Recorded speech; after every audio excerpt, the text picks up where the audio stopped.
Bonsoir, merci. Merci beaucoup. Bonsoir. Bonsoir. Ah là là, quelle chance. Quelle chance pour la science ce soir de se voir ouvrir les portes d'une salle si prestigieuse. Merci. Merci infiniment. Physique quantique, un bilan mitigé. Alors en effet, la conférence de ce soir va tenter de formuler une synthèse définitive de l'héritage que nous a laissé cette bien ambitieuse théorie quantique. A-t-elle réellement réussi à déchiffrer l'infiniment petit? Nous a-t-elle donné les clés de l'énigme atomique? Physique quantique, révolution ou mascarade? Alors, tiens, ils vous ont mis un... Pardon? Pardon, vous avez un truc, vous aussi, vous? Un micro? Oui. Bah oui. D'accord. Ça va pas? Non, comme c'est plutôt moi qui... Ça fait rien. Vous préférez que je l'enlève? Non, du tout, voilà, c'est tâché simplement de... Voilà. Alors... Physique quantique, un bilan mitigé. Alors, en deux mots, un bref rappel historique. À la fin du XIXe siècle, la nécessité de la théorie quantique naît de l'incapacité admise de la physique dite classique à déchiffrer l'infiniment petit, à l'aide en tout cas des outils conférés par l'étude du macroscopique. Alors c'est alors effectivement que l'observation de l'infiniment petit confirme son imperméabilité, notamment effectivement aux théories de l'électromagnétique, effectivement les modèles de Maxwell, etc.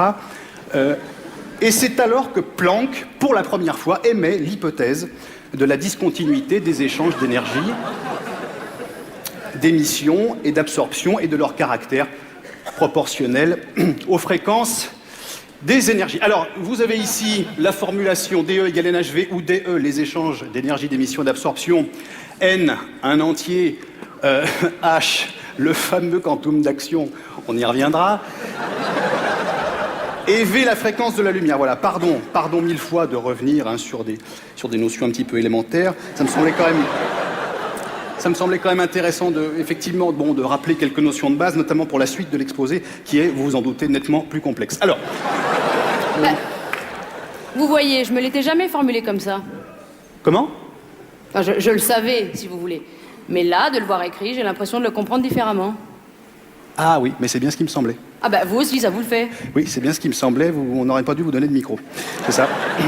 C'est ça. Vous préférez que je parle pas? Voilà, c'est ça, c'est plus simple, parce que j'ai peur qu'après, ça voilà. Donc, pourquoi la physique moderne a-t-elle toujours échoué dans ses tentatives de description du monde atomique? Eh bien, tout simplement parce que cette science n'est pas armée pour s'attaquer au monde atomique, dans lequel les objets, on est bien d'accord, n'ont pas de limite, comme dans notre monde rationnel, mais se définissent en ondes propagées dans l'espace. Mademoiselle, s'il vous plaît, nous avons donc là un œuf. Un œuf, vous pouvez le constater, de par la densité de sa matière, est limité, il a ses limites, il est contenu dans notre espace. L'œuf, la scène, le pupitre, nous-mêmes. Mademoiselle, s'il vous plaît, venez voir.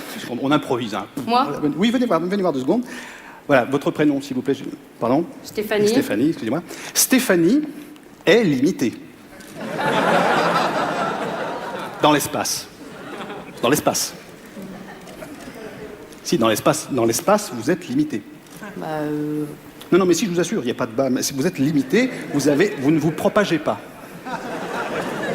Vous ne vous propagez pas. Vous n'êtes pas sans arrêt en train de... Je vous ai jamais vu, vous, spécialement, vous. Non, vous êtes limité.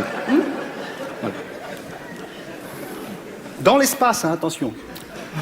Et pas dans l'espace? Pas dans l'espace, non. Honnêtement, il n'y a pas de danger. Là, on est... Retournez à votre place, s'il vous plaît. Merci beaucoup. Merci, Virginie. Stéphanie, je l'ai su.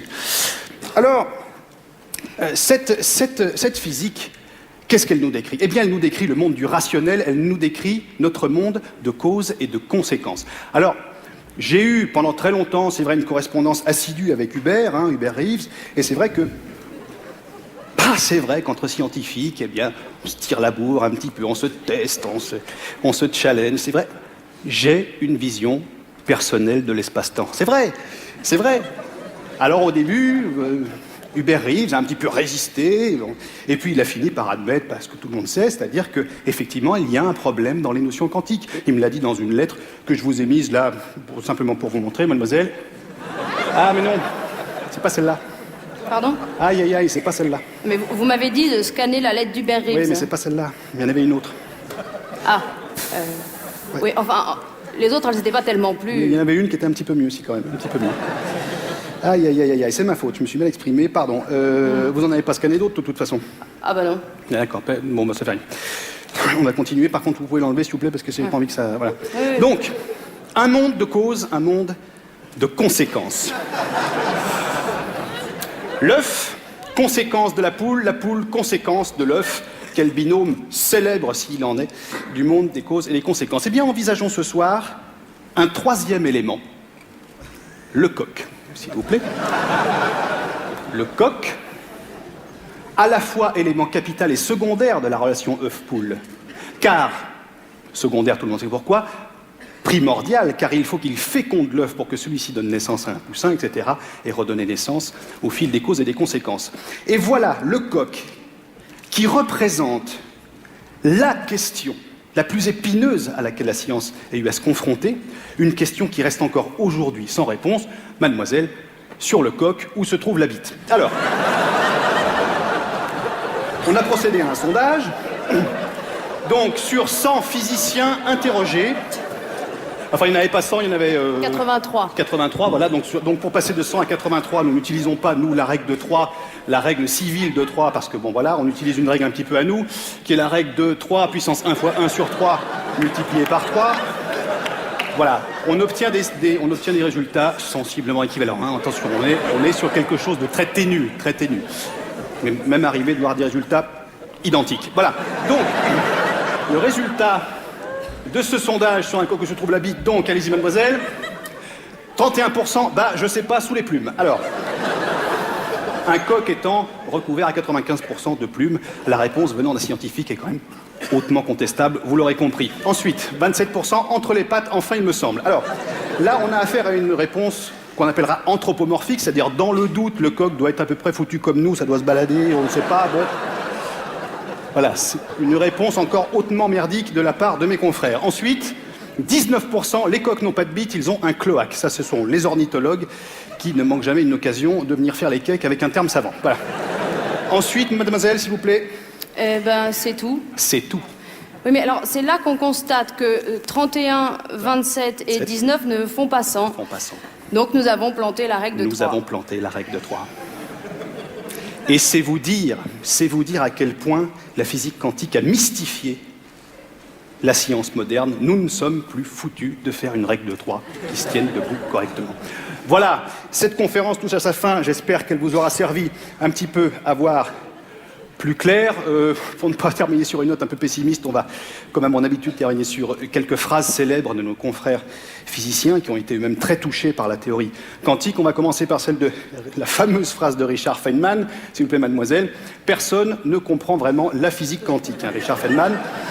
Donc, voilà où on en est, c'est-à-dire que Richard Feynman, fer de lance de la physique quantique dans le monde, personne ne comprend vraiment la physique quantique. Il faut quand même avoir des bollocks pour la sortir sans perdre une dent, celle-là. Là, voilà, c'est-à-dire que personne ne comprend vraiment la physique quantique, lui non plus, c'est bien de l'admettre. Non, moi je le connais un peu, hein, je le connais comme ça, c'est vrai, on a bossé sur le même accélérateur de particules à une époque. Gros projet, budget européen, bon, fonds publics, c'est vrai que... Nous, on était au garde à vous avec les équipes, dès l'aurore. Voilà. Richard Feynman arrivé à 11h.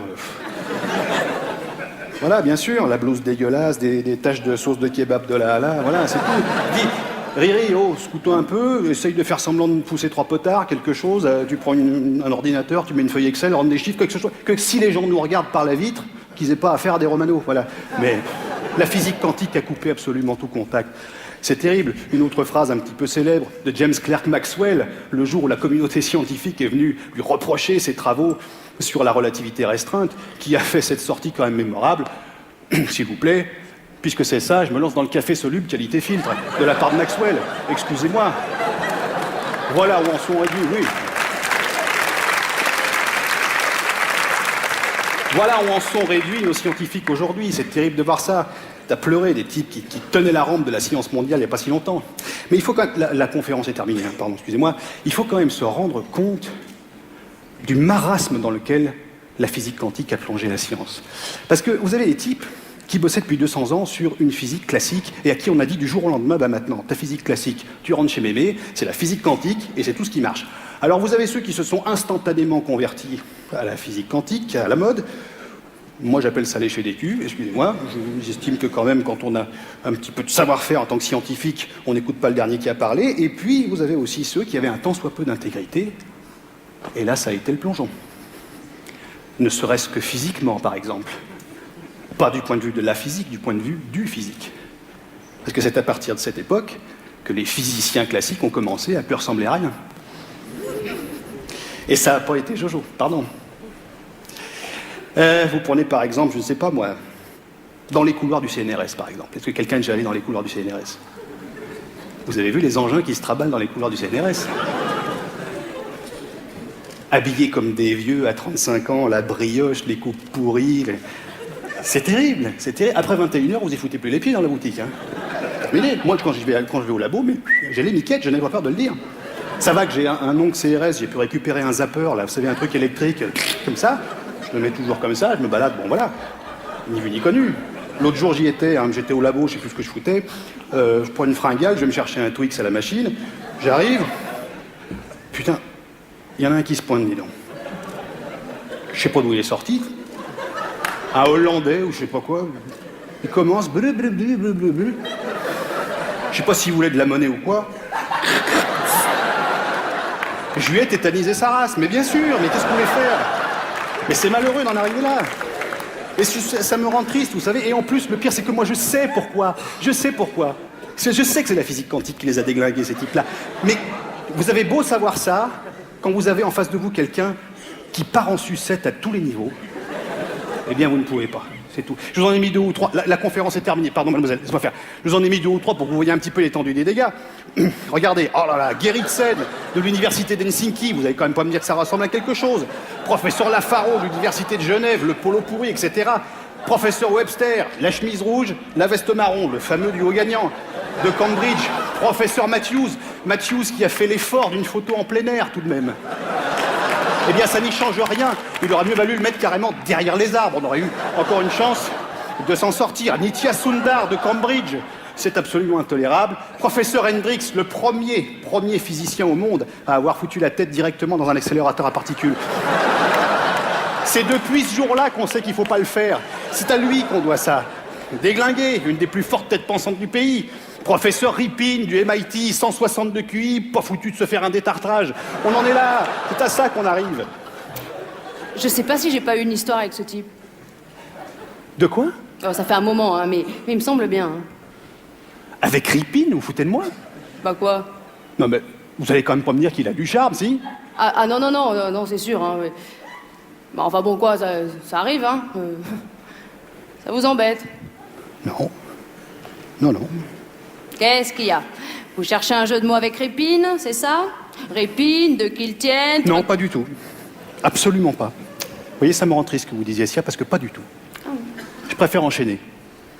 Professeur Tchungi, alors on ne sait pas si c'est lui qui est passé à travers un réducteur turbo, etc., ou si c'est la veste qui déconne, on ne sait plus. Professeur Selkin, atteint d'un syndrome extrêmement rare. Elle est atteinte de ce qu'on appelle, dans notre jargon, la coupe à géométrie variable spontanée. C'est-à-dire... Parce que là, pour la photo, elle s'est débrouillée à faire un tétraèdre à peu près correct. Mais moi, j'ai déjà mangé en face d'elle dans un séminaire. Elle est partie sur un solide à 20 faces, 30 faces. Elle a été obligée de quitter la table. Voilà, on en est là. Et c'est terrible. Oh là là, professeur Matthews de Stanford University. 20 jours dans une cage à ultraviolet. Ils ont réussi à le réanimer. Ils l'ont réanimé, d'accord. Est-ce que ça valait bien le coup? C'est là que j'ai envie de poser un petit peu la question. Rapeski, on ne comprend plus. On ne sait pas si c'est le croupion, le jarret, on ne sait pas ce qu'on a, on ne comprend pas ce qu'on voit. Donc ça, c'est terrible. Voilà, Andropoulos de Stanford University. Alors attendez, Andropoulos, c'est encore plus spécial parce qu'à Stanford, il y a un règlement intérieur des plus précis qui nous dit, article 77, il est rigoureusement interdit aux enseignants atteints de calvitie de type alopécie androgénique de se laisser pousser une mèche unique de 15 bornes de long sur un seul côté de la tête en vue de la rabattre sur le dessus du crâne. C'est interdit.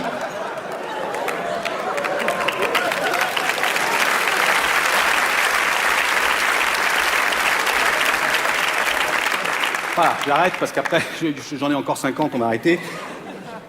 J'espère que j'ai donné à réfléchir à ceux qui hésitaient encore sur la physique quantique. J'espère que je leur ai donné des éléments de réflexion. J'espère que ceux qui se disaient, peut-être cette année, je ne sais pas, on n'a pas encore le bon appart. Bon, j'espère que je leur ai donné des éléments de réflexion. Et je finirai par répondre à Blaise Pascal, qui disait que le silence éternel des espaces infinis l'effrayait, en lui répondant, bien que c'est exactement l'éternité de l'espace qui a permis la complexité moléculaire dont nous sommes faits. Nous sommes les enfants des silences éternels des espaces infinis. Voilà, Blaise Pascal, ça, c'est pour ton petit cul. Allez, salut les mecs, ciao.